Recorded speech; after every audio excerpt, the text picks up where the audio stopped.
Dzanja lanu silalifupi kuti simungathe kundigwira pokugwa, khutu lanu silinagonthe kuti simungathe kundimva. Okondedwa,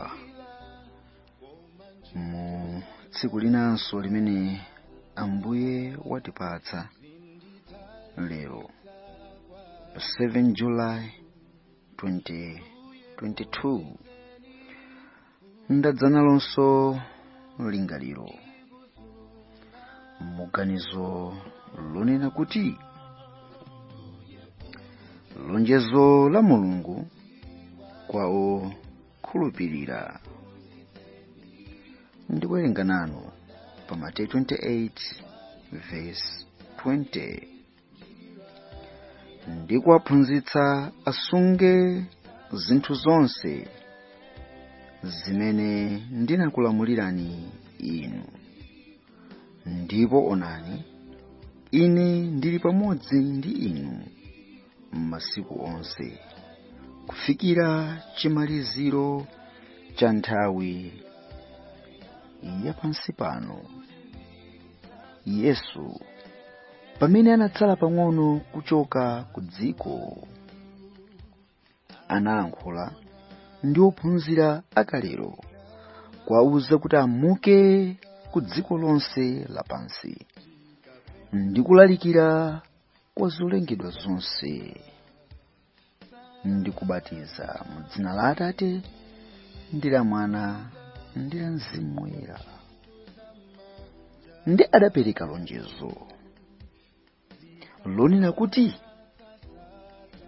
onani, ine Yesu ndili pamodzi ndi inu masiku onse kufikira chimaliziro cha nthawi yapansi pano. Lonjezo ili mukayang'ana m'buku la machitidwe atumwi lidaonekera kukhala likukwaniritsidwa ndipo kosaphonyeka pamene atumwi adangodzipereka nkuyamba kupita malo osiyanasiyana ndi uthenga wabwino. Anakumana ndi mavuto, adakumana ndi chizunzo, koma kupezeka kwa Yesu kudaonekera kwanitsa lonjezo ili. Mu chapter 12 machitidwe mukuona Petro ali mndende, koma ngelo akubwera kudzamutulutsa. Kangapo konse ngelo adakhala kuonekera, Mzimu Woyera adakhala kugwira ntchito pakati pa atumwi. Mukayang'ana m'makalata a Paulo onse mupezeka ngelo akuonekera ndi utumiki wawo, mupeza Mzimu Woyera kuonekera kugwira ntchito kukwaniritsa lonjezo la Yesu Khristu. Mukathamanga kupita kutsogolo kwa nthawi, mupeza kuti mu nthawi ya mdima, pamene akamuna adatuka ku dziko lapansi, achina Martin Luther, achina John Huss, achina Tindley manatuluka ku dziko lapansi nalalikira uthenga wabwino, nakumana ndi chizunzo ndi mavuto osiyanasiyana.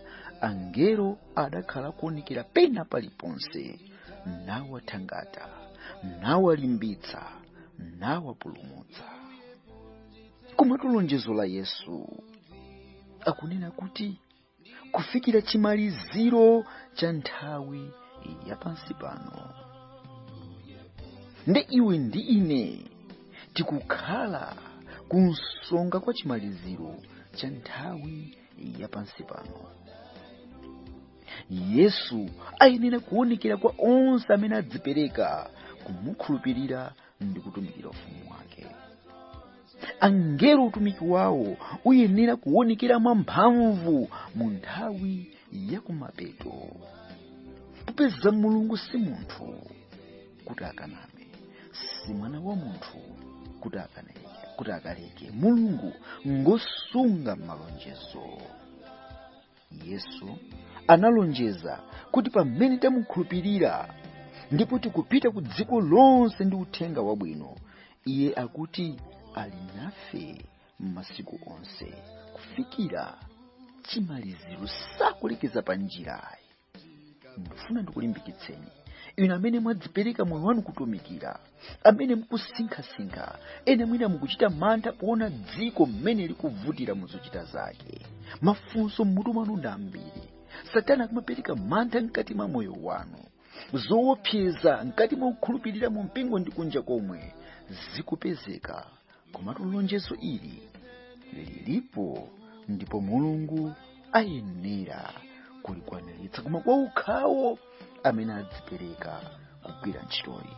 Lonjezo ili ine ndaliona likukwaniritsidwa mu ulendo wathu oyenda mu dziko la Malawi ndi kutumikira, kuyitanira anthu kukwatwa mwana wankhosa, onse amphambano ndi munsewu, abwino ndi oyipa omwe, kuti adze kukwatwa mwana wankhosa. Ndikufuna ndikulimbikitseni ndi umboni, tamvetserani okondedwa, pamene timalowera ku mzuzu kutumikira. Abwenzi omwe anachoka mu Lilongwe pa minibus, mmene amalowa mu mzuzu anayimitsidwa nda trafiki, ndipo wa trafiki anafotokoza kuti mwadzadza kwambiri m'minibasimo. Koma oyendesa ndi wonse amanali menemo anawunguza minibus kuona kuti anthufe sitinakwane mulingo mene umakhala minibasi, sitinadzadze, sitinakwane. Koma wa traffic anakakamira, analira, inu mwadzadza. Ndikuona anthu ena atatu onjezera mmenemo. Izi zinadabwitsa wina aliyense anali minibasimo. Amene amayendetsa minibasi mbali wina anafotokoza kuti anthu fe sitinakwanire. Koma wa traffic anakakamira. Anthu adaganiza mwina kapena wa traffic waledzera.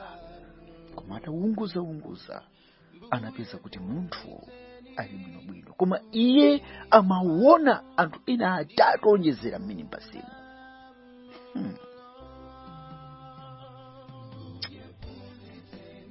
Ambuye alemekezeke chifukwa cha utumiki wa angelo panake. Mpaka nakenako wa trafiki kanafotokoza. Anthu adafotokoza anthu fe tipita kutumikira mu mzinda wa Mzuzu. Wa trafiki anafotokoza kuti ine ntchito imene ndakhala ndikufuna ndi imene yakutumikira. Uku nangolowa chabe. Abwenzi taonani, munsewu wonse wa Lilongwe kuyenda konse kukakumana ndi munthu amene, ndipo iye nkumaona ena onjezeranga minibasi. Kuyitana kwa Mulungu kwa anthu kuti adze kukwatwa mwana wankhosa mu njira zosiyanasiyana. Lonjezo la Yesu kuti adzakhala nafe kufikira chimaliziro liyenera kuonekera ndi kukwaniritsidwa kwa iwo adzipereka kutumikira ndi moyo wonse. Tsiku lina mukawerenga buku la mkangano waukulu Great Controversy, pankhani ya Martin Luther amafotokoza kuti tsiku lina akuyenda mu mzinda mu nthawi imene amamusakasaka makadino ndi mapapa kuti amuphe Martin Luther.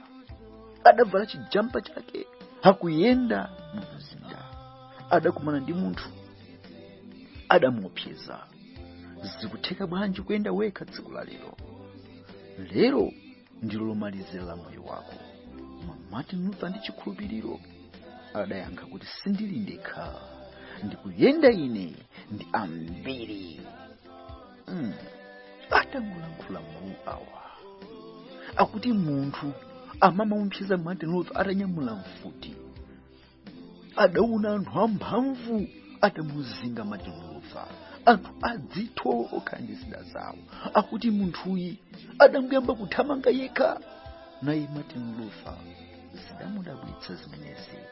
Abwenzi tadziwani, pamene tukha nthawi ya kumapeto, zoopseza moyo wathu pakutumikira zikhala zambiri, koma musaopsedwe. Bwenzi lina la ku Mozambiki limandiuza kuti akutumikira nawonso kwambiri, koma kukumana ndi zoopseza moyo wawo zambiri. Musadandaula bwenzi, lonjezo la Yesu akuti adzakhala nafe kufikira chimaliziro. Tikukhala m'masiku ovuta amene nkhondo pakati pa Khristu ndi Satana ili kukulirakulirabe, ndipo ziwanda zikulimbika kugwira ntchito yawo. Koma dziwani, angelo alipo kutumikira kwa iwo adzipereka kutumikira mu ufumu wa Mulungu ndi chilungamo chonse. Tamvani liwu la Abrahamu kwa kapolo wake Elieza, pamene Abrahamu kholo amene akuyimidwa ngati mfumu akutuma wantchito wake Elieza. Elieza amene akuyimira ngati wantchito, inuyo akapolo a Mulungu amene akwatuma akapolo, pitani mu mphambano ndi mu msewu mukayitanire ambiri adze kukwati, mukamufunire mwana wa nkhosa mkazi wake, mukamufunire mwana wa mfumu mkazi wake. Mumautenga amene tikupanga kuti ukwati wakonzeka. Abrahamu akuyimira ngati mfumu yokonzera phwando mwana wake, mwanayo amali Yesu Khristu. Isaki akuyimira ngati Yesu Khristuyo mu Mateyu 22. Ndipo Elieza wantchito okhulupirika akuyimira ngati weyo m'bale ndi Mulungu amene wadzipereka kupita kuitana ambiri abwera akhale mu mpingo wa Khristu Yesu. Mpingo wa Khristu Yesu nkukhala mkazi wa Yesu. Ndi Abrahamu adamulonjeza Elieza motere pa Genesis 24 verse 7.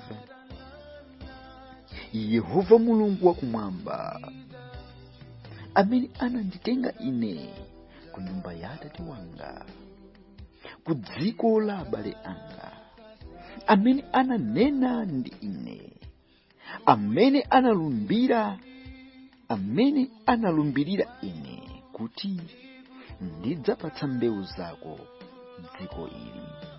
Iye adzatumiza nthenga wake akutsogolere, ndipo udzamtengera mwana wanga mkazi kumeneko. Haleluya. Lingaliro la lero, lingaliro la mphamvu la kupereka mnyonga ku moyo wa munthu amene akutumikira. Abrahamu akumutsimikizira Elieza kuti Elieza alipo Mulungu kumwamba ananditengera kundichotsa pakati pa abale yanga okondedwa. Pamene Yesu akuitana anthu osiyanasiyana m'mabanja osiyanasiyana, mupeza mabanja mwina nyamata wavomera, abambo avomera, amayi avomera kumutumikira Yesu, koma achibale yawo akukana sadakhulupirire. Mudzidzimva inuyo ngati Abrahamu. Ena mupeza malo kunja kwa mzinda, abambo akukana, amayi akukana, ana akukana, makolo akukana. Koma dziwani ichi, kunena kuti kumeneku ndikuyitana kwa Yesu mwini wake. Inuyo wakuitanani Yesu kuti mugwire ntchitoyi. Ndada kuitanani.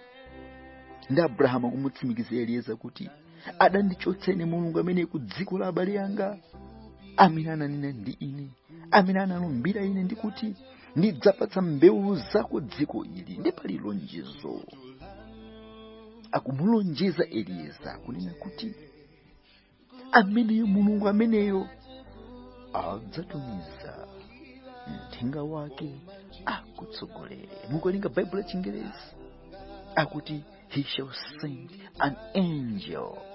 Hallelujah. Yesu akunena kuti taonani ndili nanu pamodzi kufikira chimaliziro.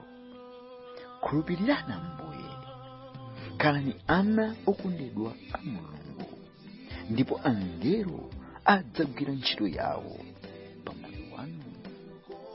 Alipo ambiri osawerengeka angelowa, ndi amphamvu.